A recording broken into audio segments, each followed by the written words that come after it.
Daf Yomi, tractate of Batra, page 124b, top of the page with the word Mesapkale, Ihalacha Karebi Mechavero, Velo Mechavirav, O Halacha Karebi Mechavirav, Afil Mechavirav.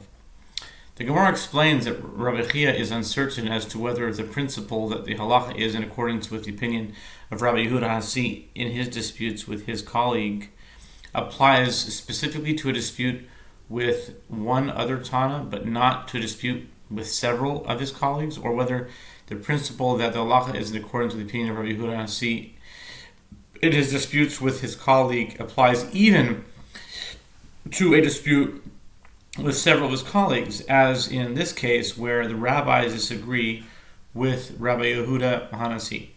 Since he was uncertain, he left the decision to each individual judge. Amar Rav Nachman, Amar Rav, Asur lasos k'divrei Rabbi kasavar halacha k'Rabbi mechaviro v'lo mechavirav. Rav Nachman says that Rav says it is prohibited to act in accordance with the statement of Rabbi Yehuda Hanasi.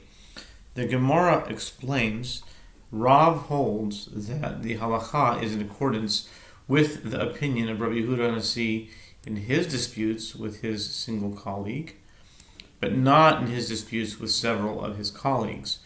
The Rav Nachman didei Amar mutar lasos k'divrei Rabbi kasavar halacha k'Rabbi mechaviro v'afilu mechavirav. And Rav Nachman says his own statement. It is permitted to act in accordance with the opinion with the statement of Rabbi Yehuda Hanasi.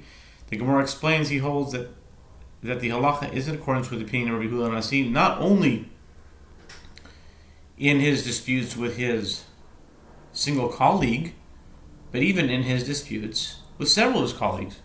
Amar Rava asur lasos k'divrei Rabbi v'masa asui kasavar matin itmar.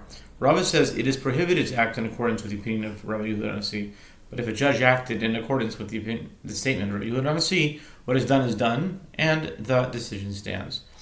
The Gemara explains he holds that it was stated that if one is inclined to follow the opinion of the rabbis ab initio, but if a judge rules in accordance with the opinion of Rabbi Yehuda Hanasi, that his decision stands. Tan Rav Nachman b'shar sifrei deverav b'chol asher yimotze loi prat l'shevach shehish bicho yorshin achar misas avihem aval shevach sheshavcho nechasim achar misas avihem shakil umani Rabbi. The Gemara comments that there are conflicting opinions in halachic midrash as to whether the halacha is in accordance with the opinion of Rabbi Yehuda Hanasi or in accordance with the opinion of the rabbis, as each opinion is supported by a different version of the midrash.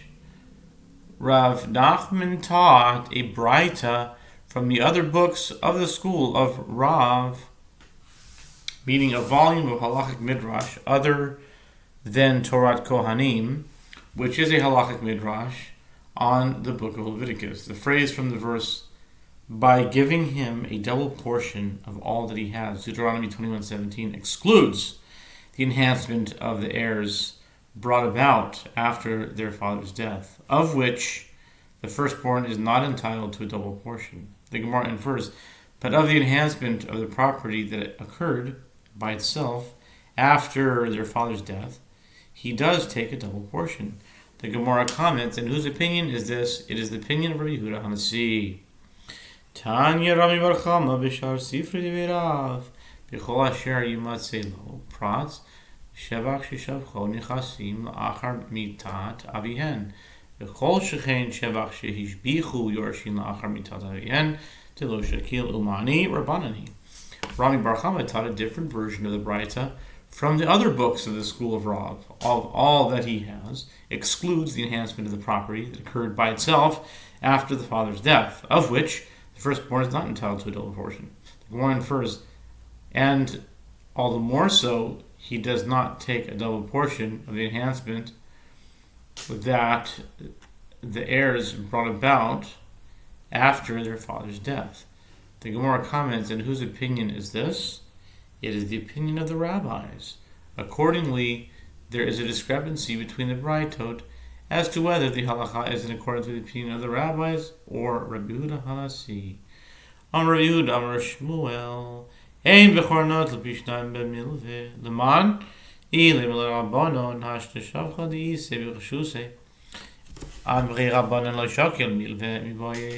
Yehuda says, Shmuel says, the firstborn does not take a double portion of the loan, meaning of the debt that is owed to the father.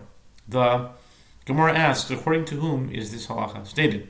If we see it is in accordance with the opinion of the rabbis, now that the rabbis say that a firstborn does not take a double portion, even with regard to the enhancement of property that is in the possession of the father, is it necessary to state that he is not entitled to a double portion of the loan? The debt is not in the father's possession at the time of his death.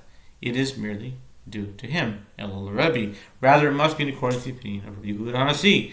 Although he holds that a firstborn is entitled to a double portion of the enhancement of the property itself, he concedes that he is not entitled to a double portion of the payment of the debt, as it was not in the possession of his father at the time of his death.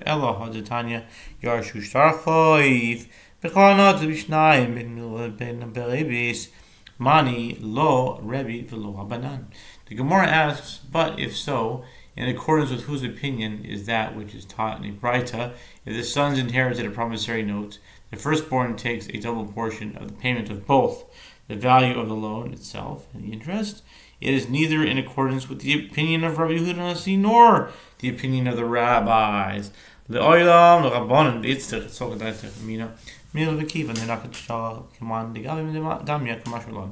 Gemara answers actually Shmuel's statement that the firstborn is not entitled to a double portion of the payment of debt is in accordance with the opinion of the rabbis, and it was necessary to state it. Why? It might enter your mind to say that with regard to a loan, since the creditor holds a promissory note, it is considered as though it had already been collected and is in the creditor's possession. So too, the firstborn should be entitled to a double portion, even according to the opinion of the rabbis.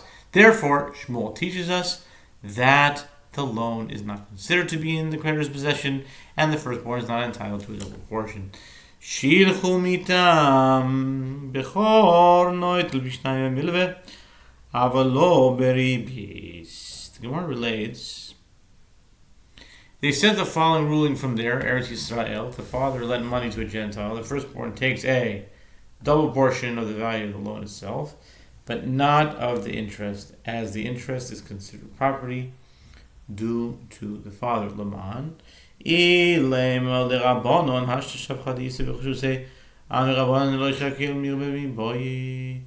Gemara asks, according to whom is this halacha stated? If we say it is in accordance with the rabbis, now that the rabbis say that a firstborn does not take a double portion, even with regard to the enhancement of property which is in the possession of the father, is it necessary to state that they would hold that he is not entitled to a double portion of a loan, since the debt is not in the father's possession at the time of his death, as it is merely due to him? The rabbis would certainly not hold that a firstborn takes a double portion of it.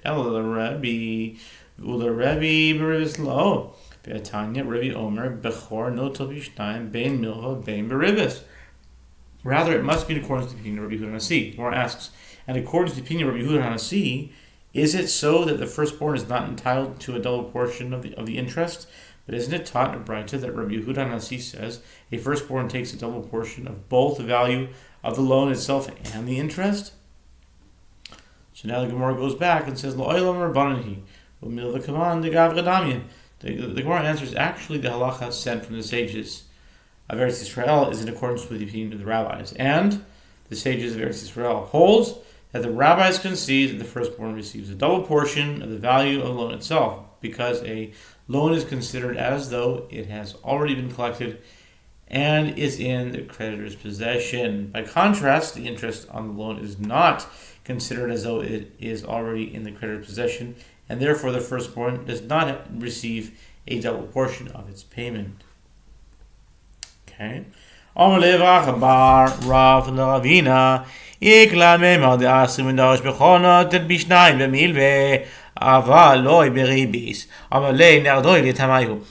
Rabbi Abba bar Rav said to Ravina, a Maimar arrived at our locale and taught that a firstborn takes a double portion of the value of a loan itself, but not of the interest. Ravina said to him, the sages of Nardak conform to their standard line of reasoning. A Maimar followed the opinion of Rav Nachman, who was one of the sages of Narda, as was a Maimar. The Amar Rabba, that Rabba said, Gavu karka yeshlo, Gavu ma'os eno.